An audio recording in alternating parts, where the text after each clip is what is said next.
Everyone keeps talking about how Encanto doesn't have a villain. Well, everyone is wrong. Dolores is the villain of Encanto, and I'm about to prove it.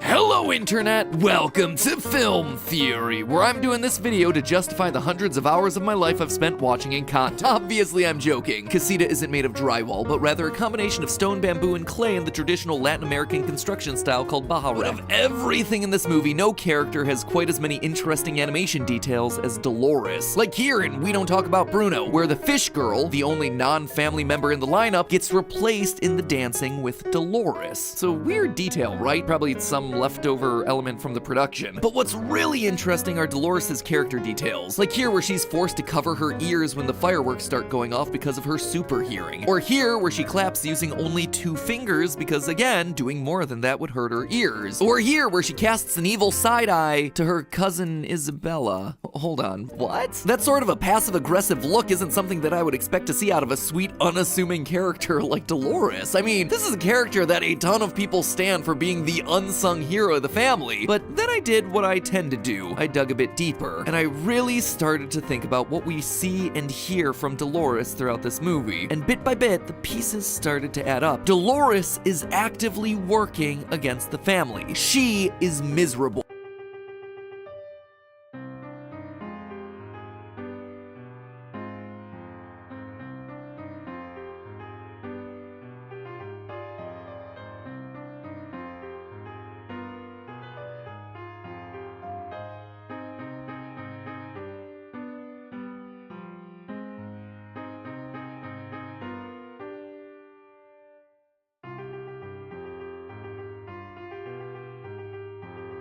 She is sick of getting passed over, and she's weaponizing Mirabel in order to sabotage the family and extinguish the miracle. Oh, I'm sorry. Is that an uncomfortable truth? Well, I just have one thing to say to that. Let's start off with some of the details I already mentioned about Dolores' gift. We're told in the opening song that because of her super gift of hearing, she...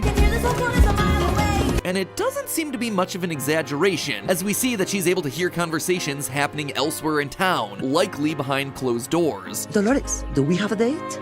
Tonight. He wants 5 babies. And while that seems like it'd be a cool power in theory, in actual practice, this thing would be miserable. Her sound sensitivity doesn't seem like it's able to turn off, as it makes her actively recoil when things like fireworks go off around her. As a result, we see that she's constantly hearing information that she doesn't want to be picking up. No one has to know. I know.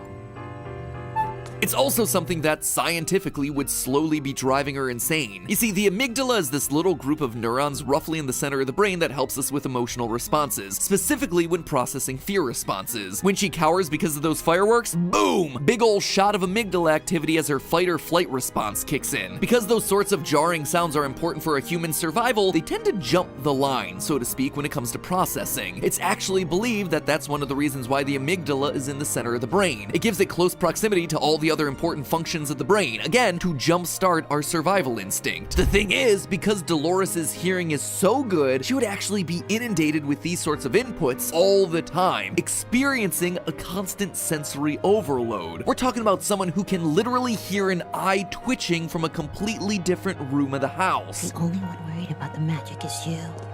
And the rats talking in the walls. Oh, and Luisa.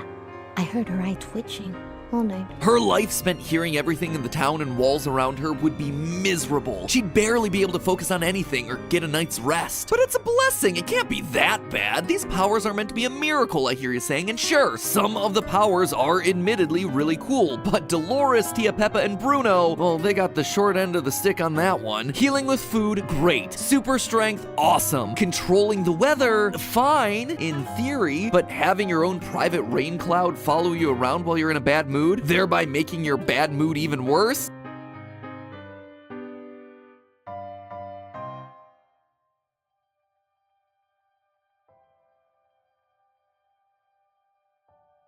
That's gonna suck. clearly the face of someone feeling #blessed. And it's worth remembering Tia Peppa is Dolores' mom. Bad powers just seem to run on that side of the family, I guess. Bruno, meanwhile, got himself a gift that literally gets the entire town to hate him and has affected him mentally to such a degree that he feels like he must constantly perform superstitious luck rituals. That is not a blessing. Also, can we just talk about Bruno's room? The giant cliffside of stone, a room that was, again, bestowed upon him by the miracle. Yeah, that sucks too. Even